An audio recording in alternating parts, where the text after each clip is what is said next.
You ever lock eyes with someone and suddenly everything changes? No words, no touch, just a gaze that lingers, and for a second it feels like the world tilts. There's a moment, one that often slips under the radar, when you lock eyes with someone and, in that instant, something changes in your body. It's invisible, but undeniable. Your heart might skip a beat, your breath pauses just slightly, and your body becomes aware of itself in a way that feels both thrilling and vulnerable. What's happening here isn't just poetic or emotional, it's chemical, neurological, and deeply rooted in human biology. Eye contact, especially when it's prolonged and mutual, activates specific parts of your brain associated with reward, bonding, and arousal. This isn't romantic fluff, it's the hardwired result of thousands of years of human evolution. When two people engage in mutual gaze, the brain releases dopamine, a neurotransmitter associated with pleasure and motivation. At the same time, oxytocin, often called the love hormone, is released, creating a sense of trust and emotional closeness. These chemicals are the same ones released during physical intimacy, which is why eye contact alone can often feel intensely personal, even erotic. In fact, researchers have found that just 2 minutes of uninterrupted mutual eye contact between strangers can create feelings of attraction and intimacy on par with couples who have known each other for years. In one famous psychological experiment by Dr. Arthur Aaron, participants were asked to sit in silence and look into each other's eyes for 4 straight minutes. No talking, no touching, just eye contact. The results were striking. Many of the participants reported feelings of closeness and desire afterward. One pair even ended up getting married. Now think about that. No conversation, no physical contact, just the gaze. That's how powerful it is. And yet, we often underestimate or avoid it, not realizing that this simple act can speak volumes more than any flirtatious word or calculated move. There's a primal quality to sustained eye contact that bypasses the rational mind and touches something far older. Long before humans developed complex language, our ancestors relied heavily on nonverbal cues to communicate. The eyes were central to that system. Eye contact signaled safety, interest, danger, curiosity, even submission or dominance. So when your gaze lingers on someone's eyes and theirs lingers on yours, it stirs up those deeply embedded instinctual patterns. It's not just about what you're looking at, it's about what you're inviting. In fact, brain scans have shown that when someone stares directly into your eyes, the amygdala, the part of the brain responsible for processing emotions, especially fear and pleasure, lights up dramatically. The gaze, in that moment, becomes more than a look. It becomes an emotional trigger. One example that illustrates this beautifully is something many people have experienced at least once in their lives: locking eyes with a stranger in a crowded room. Maybe it's across a bar, on a train, at a networking event, or in a classroom. You're scanning the environment casually, and then it happens. Your eyes meet. You don't know this person, but in that moment, there's a connection. You hold the look. Maybe you smile, maybe you don't. But either way, your body reacts. Your pupils dilate. Your posture changes. You become aware. It could last just seconds, but it often leaves a lingering effect, an emotional echo that makes you think about it long after it's over. What you experienced in that fleeting moment wasn't imagination. It was neurochemical response combined with evolutionary imprinting. The gaze triggered something ancient, primal, and unspoken. Interestingly, the effect of eye contact on desire isn't just limited to romantic contexts. It can deepen emotional intensity in any kind of connection. In parent-child bonding, prolonged eye contact enhances the infant's sense of safety and love. In friendship, it signals trust and genuine attention. But in the realm of attraction, something more charged begins to happen. The longer you maintain eye contact, especially when there's mutual interest. The stronger the emotional resonance becomes. You begin to mirror each other, breathing rhythms synchronize, subtle facial expressions match, and even heart rates can align. That mirroring, driven by the activation of mirror neurons in the brain, contributes to the feeling of being in sync with someone, even if you've never spoken a word. That physiological harmony can be interpreted by the brain as a sense of chemistry or desire. What's even more fascinating is that people can often tell the type of gaze they're receiving. There's a difference between the gaze of admiration, curiosity, platonic respect, and romantic interest. The intensity, the duration, the softness or sharpness of the look, all of it sends messages that our bodies interpret long before our minds label them. When someone looks at you not just through their eyes, but with intention, your body recognizes the invitation. It responds, often involuntarily. This is why eye contact can feel so disarming. It's not just that someone is looking at you, it's that they are seeing you, and in doing so, asking to be seen in return. Eye contact, then, is not just about the eyes. It's about connection. It's about presence. It's about what the mind, the body, and the heart are all saying at once, without a single word being spoken. Before a word escapes your lips, before you offer a compliment, a joke, or even your name, your eyes are already speaking on your behalf, and they speak louder than you think. They whisper your interest, scream your hesitation, hint at your desire, or reveal your disinterest before your brain even decides how you're going to play the moment. Eye contact isn't just a glance, it's a language. One most people are barely fluent in, yet everyone understands instinctively. When you look at someone with intent, not only do you communicate presence, but you trigger an entire cascade of emotional and psychological responses.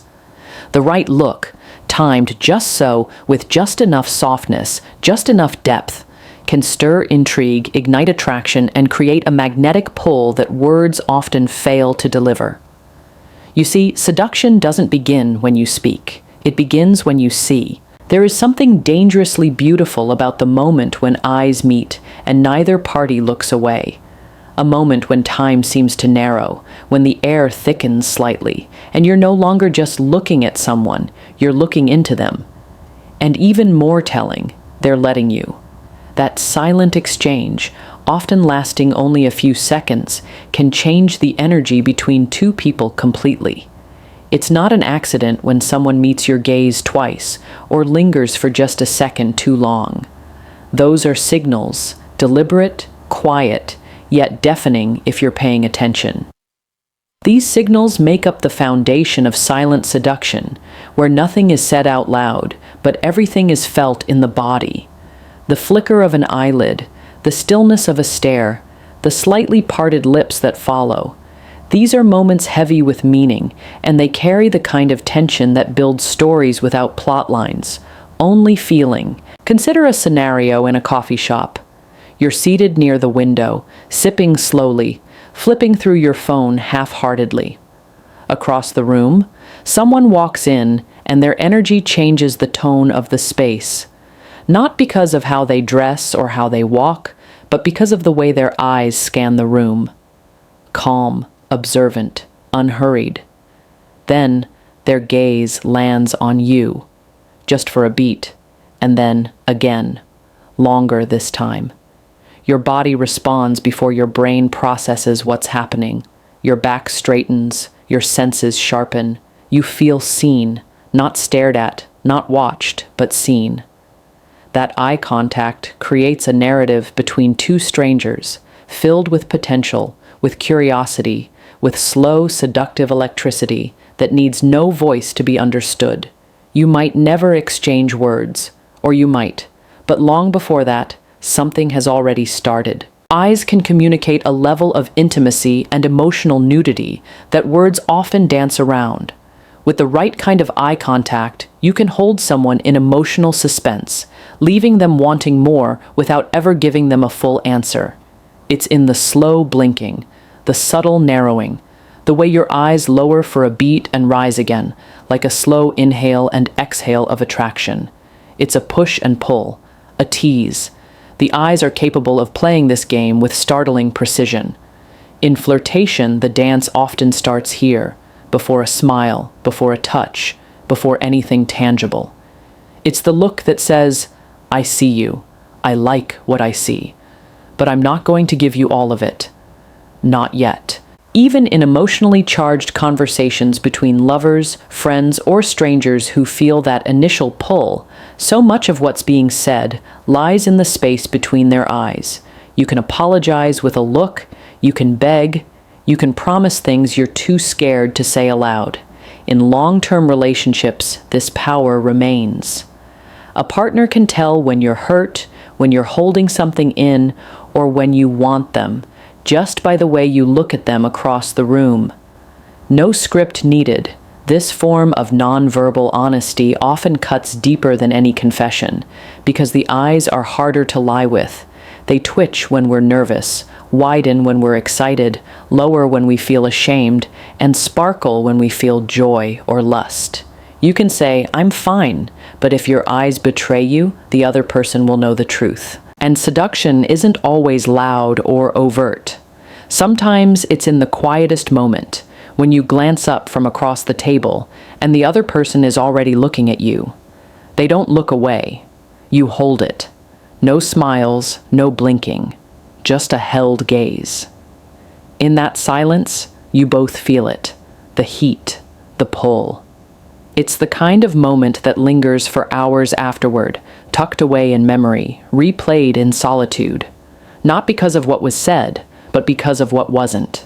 Because sometimes desire doesn't need words, it just needs eyes brave enough to speak. There's something undeniably powerful about intentional eye contact, but when it's paired with subtle, deliberate movement, that gaze becomes something else entirely. Something magnetic. Something that blurs the line between curiosity and chemistry. That's where the triangle technique comes in. A method of looking at someone that's so subtle, most people won't consciously notice it, but their body will, their subconscious will. And that's the part of us that reacts first in desire. The triangle technique isn't just about looking into someone's eyes. It's about guiding their attention, creating tension, and pulling them into a moment they don't quite know how to describe, only that they feel drawn in by it.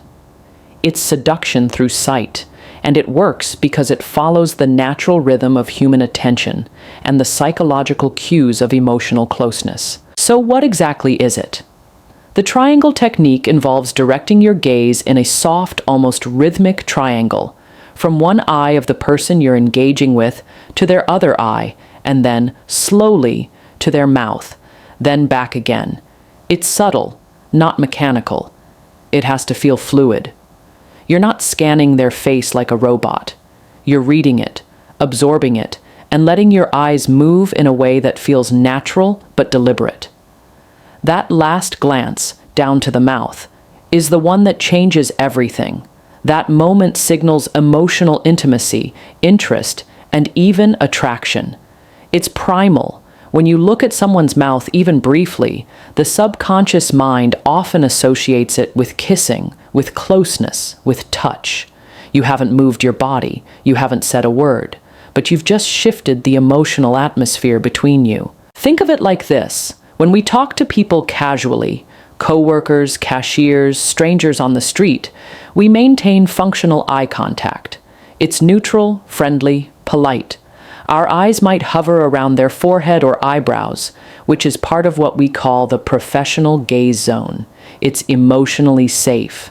No threat, no intimacy. But the moment you drop your gaze into the triangle zone, eye, mouth, you step into a different emotional space.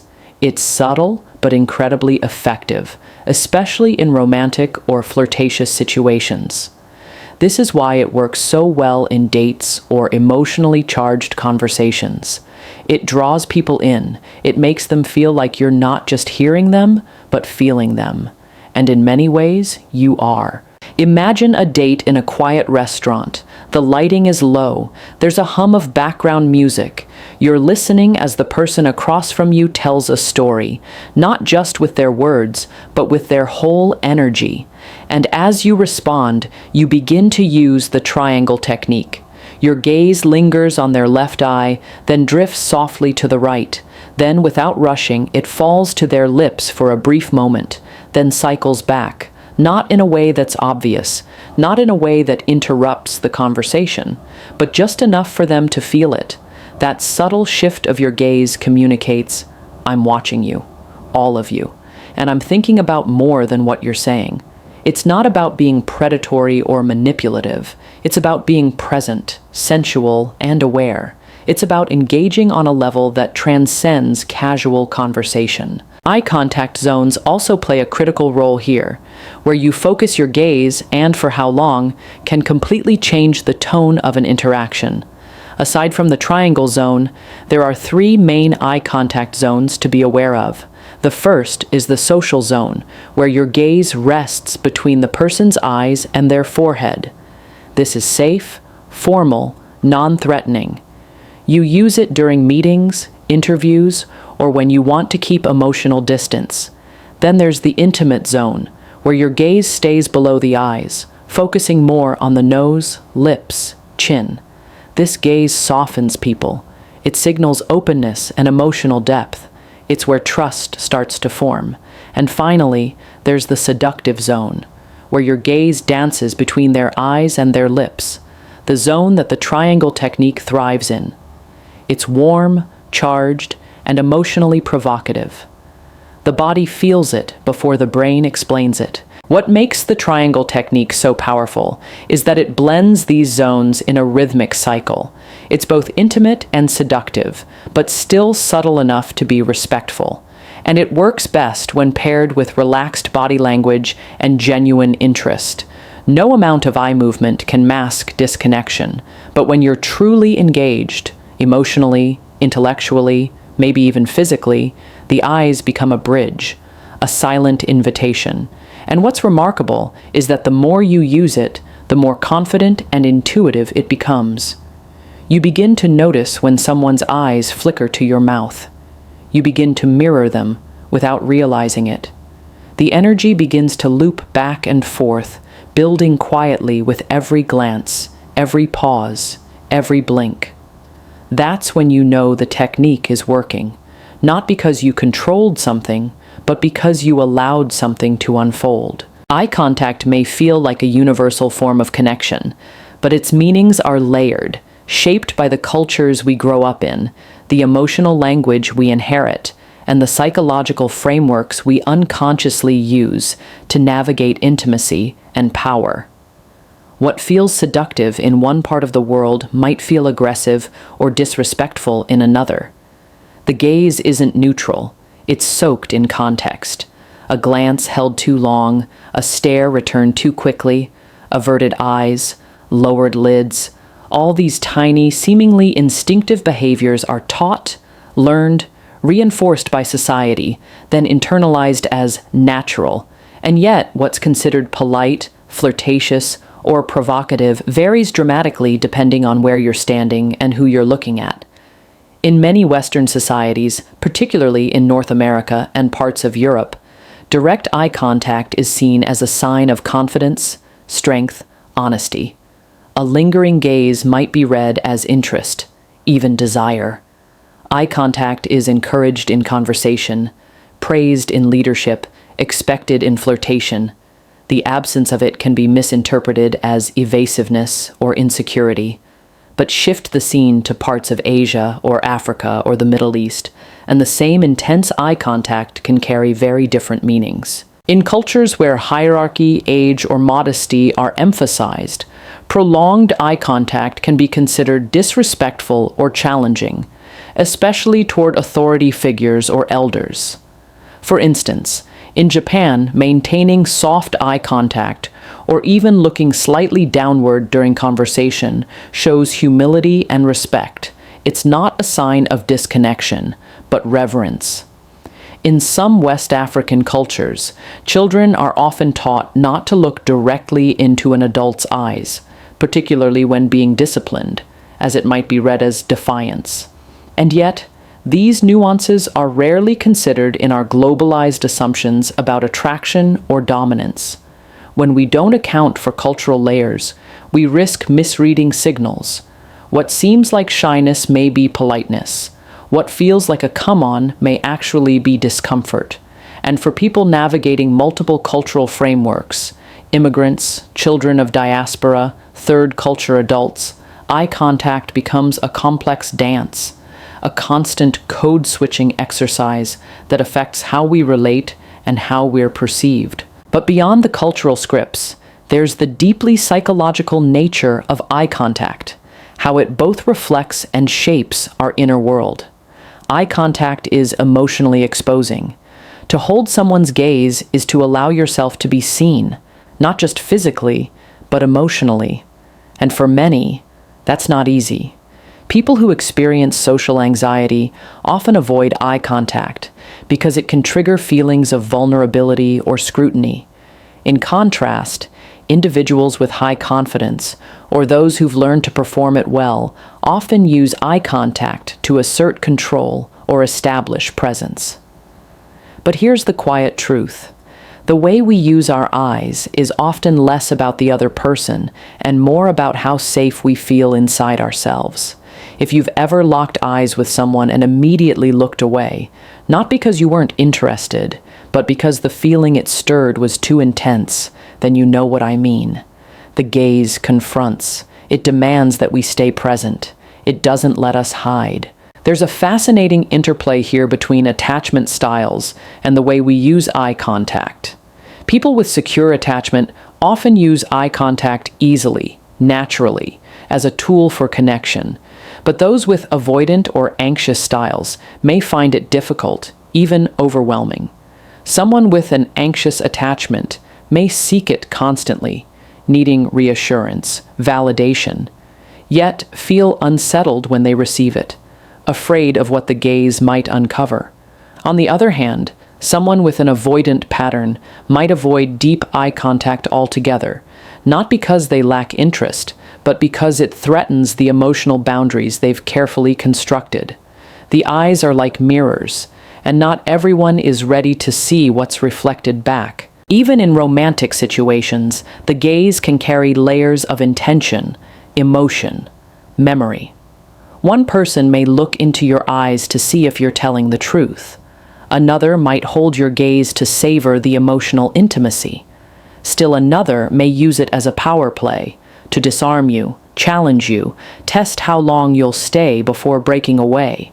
And often these meanings overlap. A man might stare into a woman's eyes at a party not to connect, but to dominate, to assert presence in a room. A woman might hold her partner's gaze during an argument not out of aggression, but out of a deep longing to be understood. The emotional undertones are always there, humming just below the surface.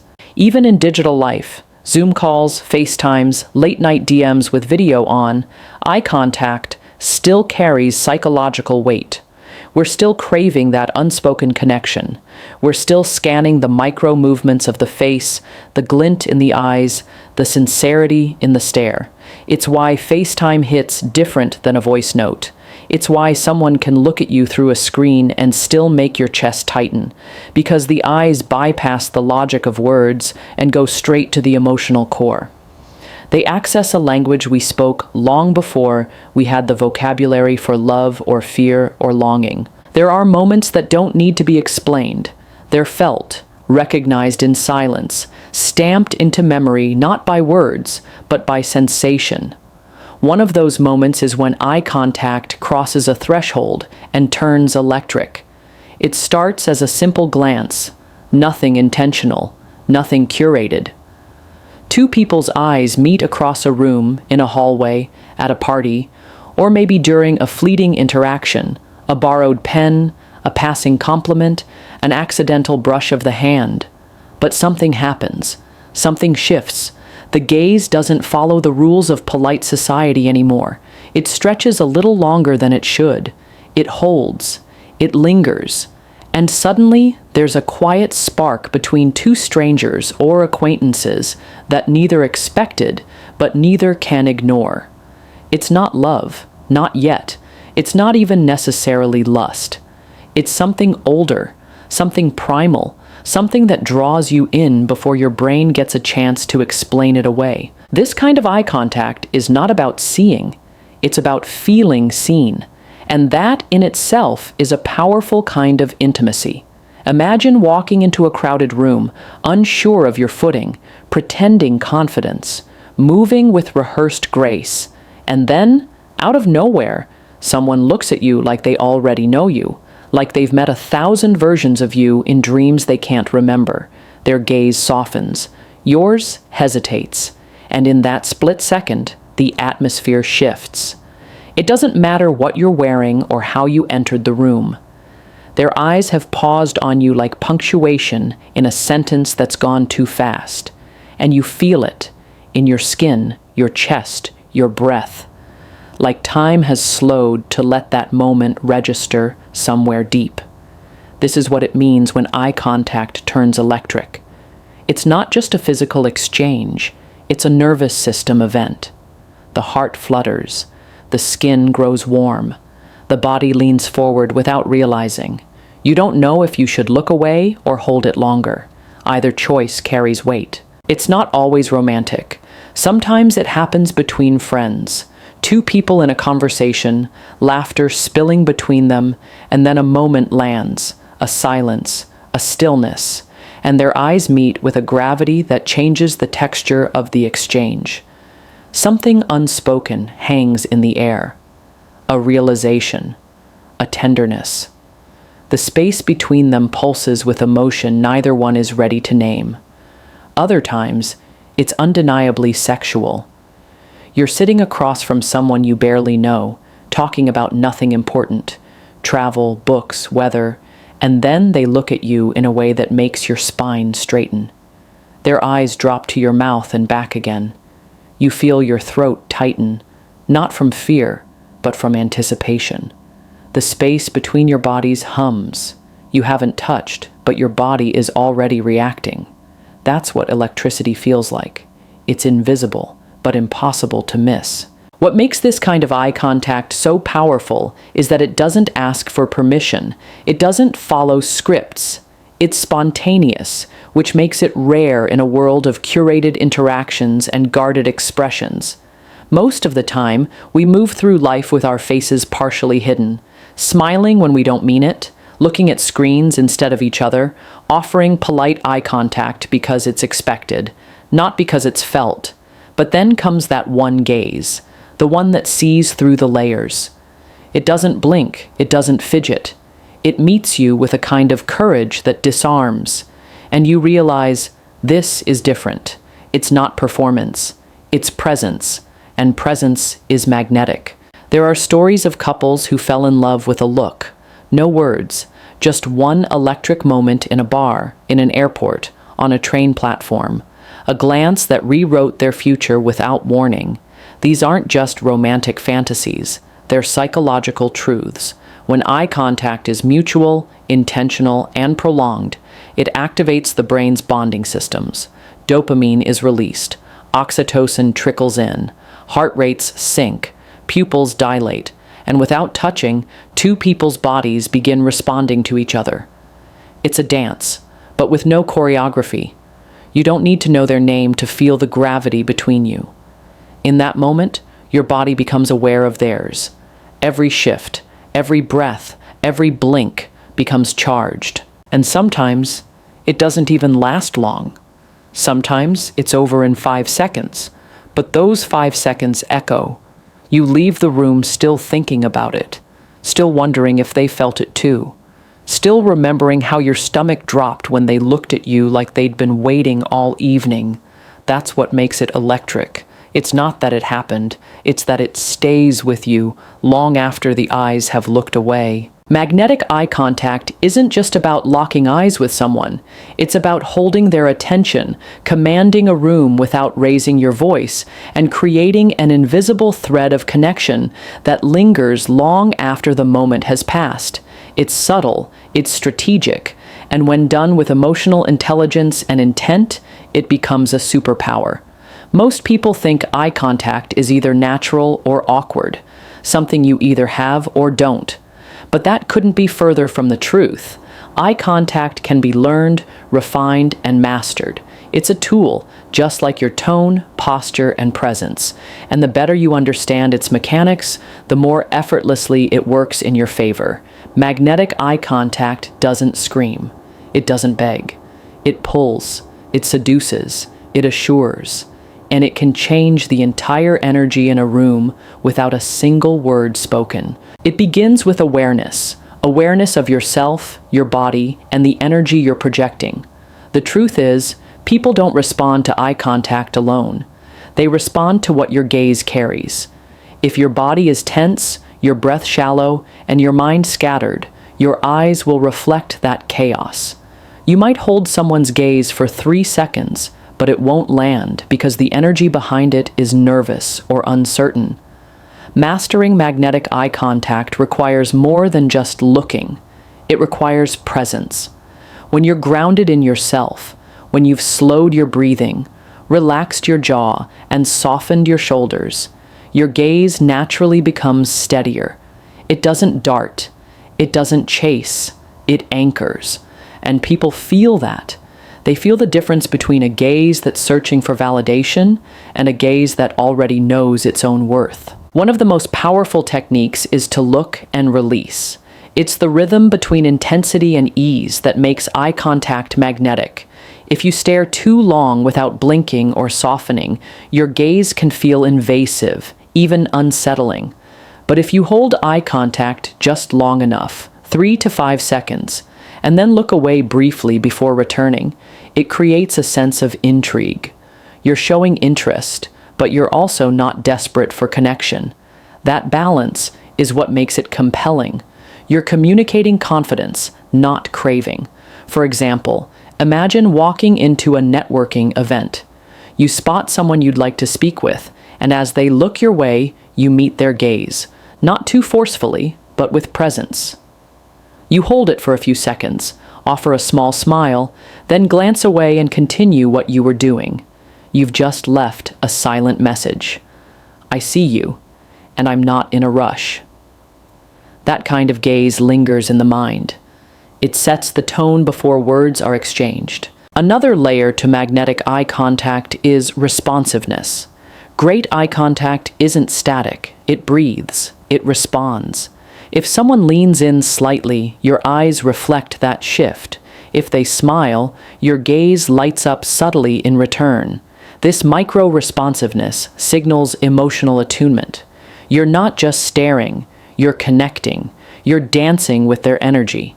And when that happens, people begin to feel seen in a way that's rare. Most people are used to being looked at, but not looked into. When your gaze listens as much as it speaks, it becomes magnetic. It draws people in because it feels different. It feels intimate without being invasive. It feels intentional without being controlling. Then there's the slow blink. Often overlooked, this tiny movement is incredibly powerful. A slow blink while maintaining eye contact softens your energy. It says, I'm relaxed. I'm not performing. I'm here. It's especially effective in flirtation or high-stakes conversations, where tension can easily rise. A slow blink breaks that tension without breaking the connection.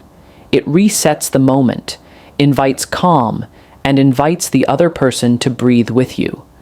Combined with a soft half smile and a relaxed jaw, the slow blink turns your eye contact from a stare into a subtle seduction.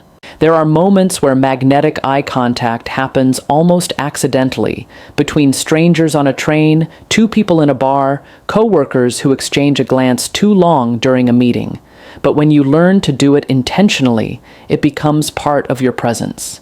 You begin to carry yourself differently. You no longer feel the need to speak first, to overcompensate with words. Your gaze holds weight. It tells stories. It asks questions. It offers comfort. And because it's backed by your self-awareness, it never feels forced. A woman with magnetic eye contact can walk into a room, scan the space slowly, make eye contact with just one person, and leave that person thinking about her for days. A man who knows how to hold eye contact just long enough before shifting his attention away becomes instantly more compelling. Not because he's trying to be, but because he knows the value of timing and tension. That pause between holding and releasing eye contact is where the magic lives. It's that fraction of a second when two people realize something wordless just passed between them. Something with charge, something that might change the course of the evening. So the next time your eyes meet someone else's across the room, in a conversation, or even just for a brief moment in passing, don't dismiss it. Don't rush it. Let it breathe. Let it say something before your mouth ever does. Because in that silent exchange, so much can be revealed. Curiosity, connection, confidence, chemistry. Eye contact doesn't just invite desire, it awakens it. It triggers something deeper than words. And when you learn to use it with awareness, intention, and presence, it becomes your quiet superpower, one that doesn't just attract, but captivates. In a world where everyone is looking down, you become unforgettable simply by choosing to look up and hold.